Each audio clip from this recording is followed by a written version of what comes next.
Hey everyone, this is your host, Jason Rigby with Higher Density Living. And today I want to talk about something that gets thrown around a lot in spiritual circles. It's this idea of becoming the person you want to be, or stepping into your higher self or your future self. And I know this sounds very vision board energy, very manifesty your dreams, and you can do this in 21 days. But here's the thing, there's actually legitimate neuroscience behind this. And when you strip away the Instagram caption version and look at what actually is happening in your brain and in your nervous system, it's truly fascinating. So today we're going to talk about identity shifting, not as some woo woo concept, but as a practical tool rooted in how your brain actually works. And more importantly, how to do it without bypassing the very real fears and obstacles I think a lot of times for all of us that comes up. So let's get into it. The problem with just being confident. We've all heard that advice, right? Just be confident, fake it till you make it, act as if you already have it, step into the energy of your higher self. And if you're anything like me, your initial response is cool. That's awesome. It's positive. Manifestation, great. Affirmations, great. But how do I do this? Because here's what nobody tells you, your nervous system has a very sophisticated detection system for bullshit. It's been evolving for millions and millions of years. It knows when you're faking. You can't fake your nervous system. It's there to protect you. It knows fight or flight. It knows exactly what's happening in real time. And it knows when there's a mismatch between what you're saying and what you're actually feeling. So when you try to act confident while your body, your nervous system is screaming anxiety, when you try to embody abundance while your bank account is causing you super amount of legitimate stress because you have rent to pay, your system short circuits and you're going to end up feeling more anxious. And what that causes is making you feel more stuck and more fraudulent. And this is why so many people try these manifestation techniques and then they feel worse at the end. They think they're doing something wrong, that it doesn't work for them. They think they just didn't believe hard enough. And that's where a lot of religion step into play, isn't it? Like you're never good enough. And it plays right into the ego's trap. But the problem isn't you. The problem is that we're missing a crucial step, I believe. And here at HDL, we always practice practical spirituality. And I want to tell you something in this crucial step. You can't bypass your nervous system. You can't think your way into a new identity while your body, your physical body, is living in the old one. So, how do we bridge the gap? How do we genuinely shift our identity without gaslighting ourselves? And so, the science is actually way more interesting and it's way more grounded. And I'm hoping that we just don't listen to these spiritual teachers that are out there and what they tell us, but we actually embody it, practice it, live it, try it out on ourselves and see how it actually works. And that's what I want to encourage you to do today. So, what is actually happening in your brain? Neurologically, when you step into a new identity, what does that look like? Well, your brain has this thing called neuroplasticity. And it's just a fancy way of saying your brain can rewire itself based on your experiences. So every time you think a thought, take an action, or practice a behavior, you're strengthening specific neural pathways. That's why people with addictions, they just run that over and over and over again, and it makes these really super strong dopamine strengthening neural pathways. And then you have an addiction to something.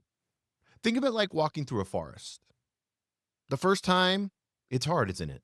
You're having to take a maybe you're walking through the jungle and you're having to take a machete and it's slow and you're really kind of not sure where you're going. But what if you walked that same path every single day?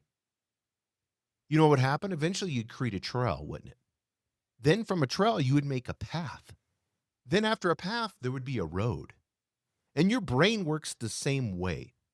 Right now, you have very strong neural pathways for your current identity. Get this, guys, this is really important. I'm someone who gets anxious before speaking. I'm not a creative person. I'm bad with money. I'm bad with math. What's the stories of your current identity that you tell yourself? Because these aren't just thoughts, guys. They're well-worn highways in your brain that you've slowly worked from hacking through to the path to the road to now there's a highway. They're efficient.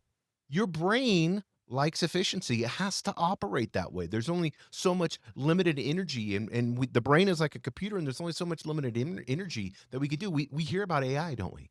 And how much energy it takes. It's like melting chips and stuff like that, and the heat, and you got to have tons of air conditioning and tons of energy. They're building nuclear power plants for that. But we don't have any cooling system or anything, do we? And our brain operates super efficiently.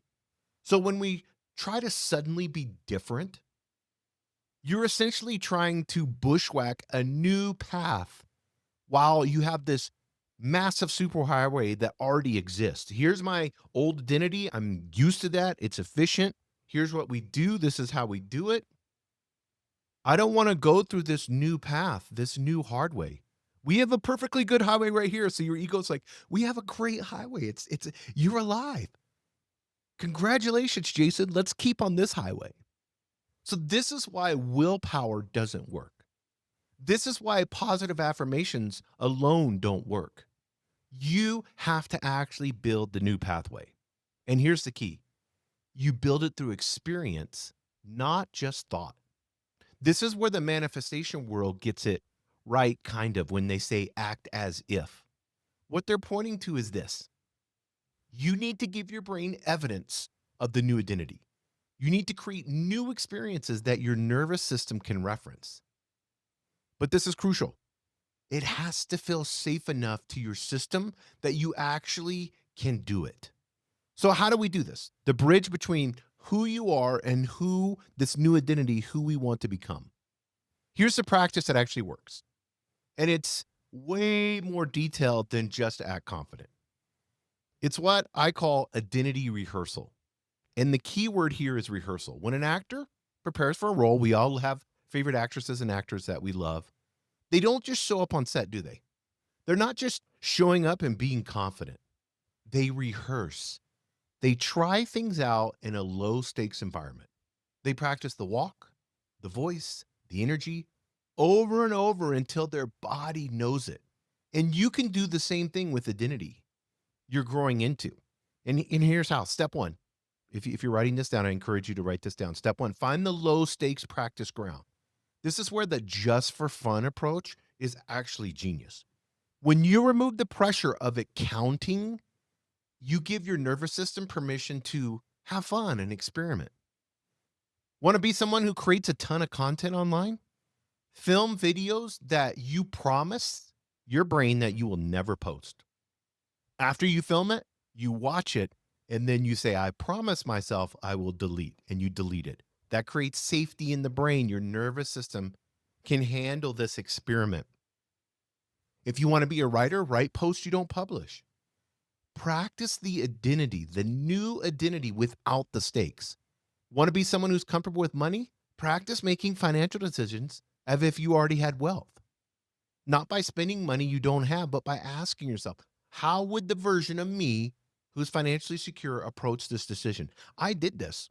There's a program called finviz.com, and a long time ago, you guys, if you know my story, you know I was homeless, but I eventually got a job, and there was this program called FinViz, and there's a ton of them out there, where they would just give you an amount that you could put, fake amount, and then you could buy stocks. And I've always, since I was a kid, I've always loved purchasing stocks and the whole idea of that. And so that's what I did. I created these accounts that were fake. And you can even do things called paper money they have now where you trade financially. You could trade stocks and it's free to do. And you could be, this is the version of me. This is what I do. I financially am abundant and this is how I do it abundantly. And you can look at creative ways of making decisions financially, not by spending more, but by figuring out. You can read books about finances. That in a safe way, you're reading the book and it's rewiring your neural pathways. So that's a good one. Step number 2, notice the sensation, not just the story. When you practice this new identity, even in a low stakes way, pay attention to what happens in your body. This is Neville Goddard teachings right here, guys, and he's so good if you haven't heard of him. Where do you feel resistance? When you're practicing this new identity, let's say you're recording videos and you promise yourself you're going to delete it. Where are you feeling resistance? Is it the way that you speak? What is your brain telling you? What signs of resistance is it telling you? And then where do you feel expansion? Like afterwards, it's like, oh my God, I felt so good. And I was explaining this, and then this was working good, and the lighting was perfect. Resistance, expansion. This is data. This is information.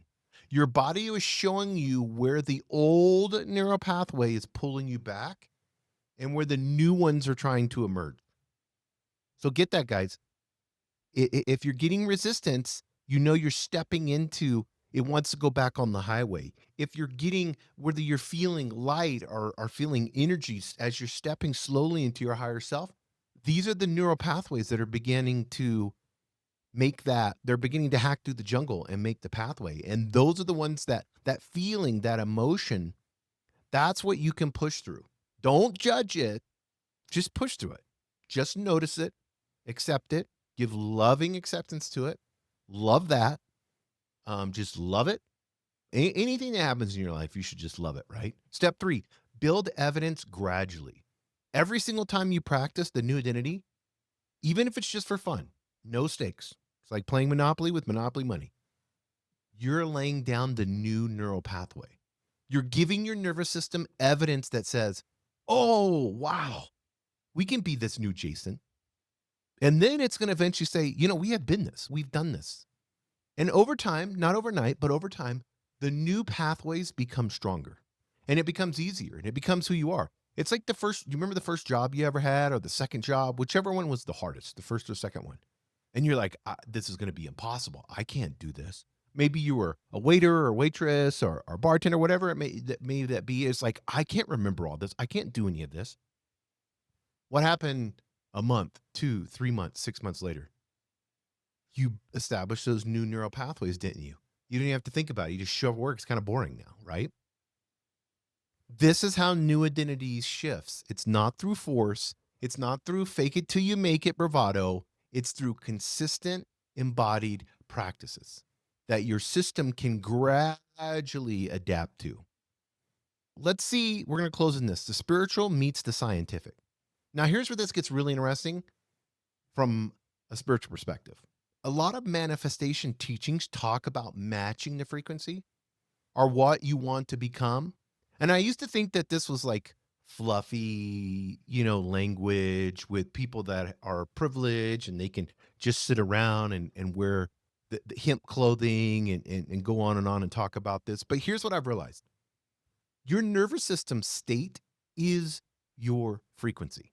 When you're living in survival mode, chronic stress, anxiety, hypervigilance, we get allergies from this, stomach issues, everything, our emotions begin. And we can do this. We all know this. If you get scared, what do you feel? Does your stomach hurt? Does your heart start beating really fast? So we know our emotions can cause our body to react to different things, can it? So we're sending a signal to our system that says the world is dangerous. So if we say this, the world is dangerous, then we must stay small and safe. And that state has a psychological signature, a specific pattern of brain waves. Not only does this is your frequency. So this is psychological signature, guys. You have a pattern of brain waves, a pattern of hormone levels, heart rate variability. That's your frequency. And when you practice embodying a new identity in a way that feels safe and playful, the way we just talked about, you begin to shift that psychological state. So you begin moving from sympathetic fight or flight to ventral vagal, safe social engagement. You begin changing your brain waves. You're changing your chemistry in your body. And that is your frequency. Raise your vibration actually means when you strip away all the pseudoscience, you become a match for what you want. Not through spiritual bypassing or forced positivity, through literally changing your nervous system.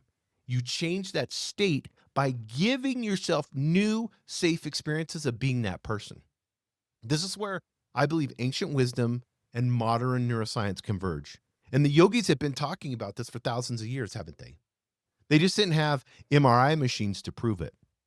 So let's get very practical and then we'll be done. Think about one identity you're trying to grow into. Maybe it's a confident speaker, maybe it's a successful entrepreneur, maybe it's a person who finally has a healthy relationship. Now I want you to ask yourself this or write this down. What would be the lowest stakes, most playful way I could practice being this person? Not the version where you have to nail it, not the version where everyone's watching, the version where you're just trying it on. You're just rehearsing like an actor or actress does. And then do that. Find ways throughout the day, whether you have to set an alarm on your phone or a reminder, whatever it may be, to consistently. No pressure, no being real yet. You're playing. But here's the truth, every time you do it, it becomes more real. To your mind, it becomes more real. Every time you practice, you're building that pathway. Every time you give your system evidence of I can be this, you're closer to actually being it. And this is the work, guys. Not the sexy Instagram version of manifestation, but the actual embodied neuroscience backed version. And it works. Identity shifting isn't magic, but it is remarkable. It's your brain's natural ability to adapt, to grow, and to become. You're not forcing yourself to be something you're not.